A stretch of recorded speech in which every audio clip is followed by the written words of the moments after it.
Welcome back to Sunrise Daily. Mr. Ano Gwanyanwu joins us now. He's also a financial policy analyst. Thank you for coming on this morning. Thank you. Thank you. Well, this request that the president sent to the National Assembly, a different perspective, even though some say, look, we don't have all the breakdown, but from what you've seen, what's your impression of this request?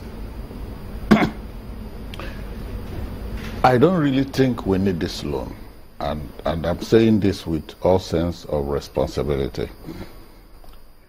We all love this nation, and we want the nation to progress, not just for us, but for our children and our children's children. I am worried about this loan request. I'm also worried that the loan request does not have all the necessary details unless the letter that was read to the National Assembly contains much more than what was read on the floor of the two houses. If you are borrowing 30 billion naira, $30 billion, you have to be specific on exactly what you are spending the money on. You have to be specific on the impact the money after being spent will have on the economy, on the GDP, on income generation, on generation of foreign exchange with which you are going to pay this loan. Those things are not clear. As of today, Nigerian external debt profile is $11 billion. If you add another $30 billion to it, it's going to take us to about $41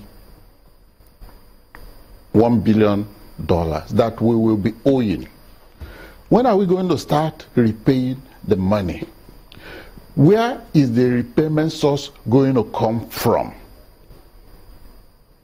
What is the interest on each of these loan tranches? What will be the impact on the loan service of principal and interest on the available money in the federation account? Where will you deduct it from the federation account? This loan is being taken by the federal government. Is it going to be a first charge before you distribute federal allocation to other tiers of government? All these questions need to be asked, and I'm begging our National Assembly members, they should not look at this request from the point of view of APC or PDP. They should look at it from the point of what is in the best interest of the Nigerian nation today, tomorrow, in the next 20 years, for our children and our children's children. I thought the government has been speaking on this because once they were particular on some of the infrastructure that they would need the loan for, the housing power sector, the rail lines, and a couple of others were mentioned. But you say it should be well tabulated, if that is what you mean, so that we'll have more specifics as to what amount will go to XYZ road, what amount will go to ABC power projects. Is that what you source? What I'm advocating is we are borrowing foreign currency that we will need to repay principal and interest. Where is the foreign currency sources to repay them going to come from? Or is it when these loans are due, we take more? Then we'll become an Argentina in the 70s, or we'll become a Greece as currently as this year. That's the point I'm making. If we are borrowing, we must borrow in such a way that where we are going to invest the money is going to generate flows that will be able to repay the loan. That's one. Number two, you do not borrow to consume. You do not borrow to consume, you borrow to invest. And where you invest the money will generate flows. Let's take an example of the rail line that Mr. Osito Okechukwu kept talking about. You know, the previous government spent money on rail line. Are those rails running now? What incomes are they generating? What is the multiplier effect of the one that is running? The one we're going to do by modernizing the rail line, what will be the multiplier effect? What will be the impact on internal earnings as well as foreign exchange earnings that will pay the loan? Take electricity again, Mambila. You know, before President Obasanjo left, he spent so much money on electricity. Contracts were awarded, the monies were disbursed. Today, our electricity generation and utilization has not improved.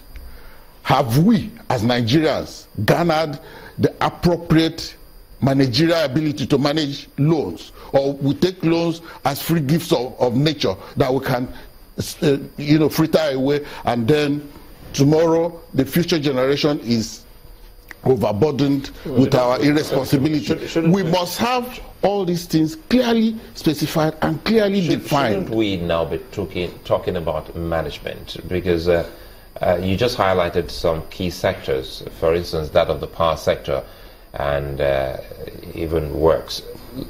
If we stay with the power sector, recall that there's been this issue about tariffs and how to make it lucrative and interesting for investors to come in, because they say, as at now, what kind of tariff we get is too small for any investor to move into that sector. So if you say we must be talking about having a viable sector, something that can, in the long run, pay off the loan that we have taken from the outside. If we get every other thing right, that's why I'm talking about the management of these resources and these key infrastructure. Don't you think that, for instance, the power sector can still help pay off some of this loan if you also put this side by side with what the National Assembly has also said concerning the roads and the intention of bringing back tolling on our federal highways? Okay. Let's take the power sector, for example. If the money invested in the power sector is working and is working well, it's well managed, and we're generating power. If we're generating power, for example, we'll stop importing diesel. So the foreign exchange you save from not importing diesel, you can use it, keep it aside. When the tranche of the loan is due, you can say, okay, we'll save FX here with which we can pay the loan. But that is if it is managed well. Our history in the last 50 years doesn't show that we have managed our resources well. Okay? And I even don't understand who is going to give us this money. Because, you give us money, we spend it. And it might just translate to what I was taught in 1993 when we went for a credit program in the US. And the guy who told us a story that some guy who was running a business, the business was going down. Okay. And sorry, let me finish telling this. We need to go to break. You give us a concluding part when we return in a moment. Join us again.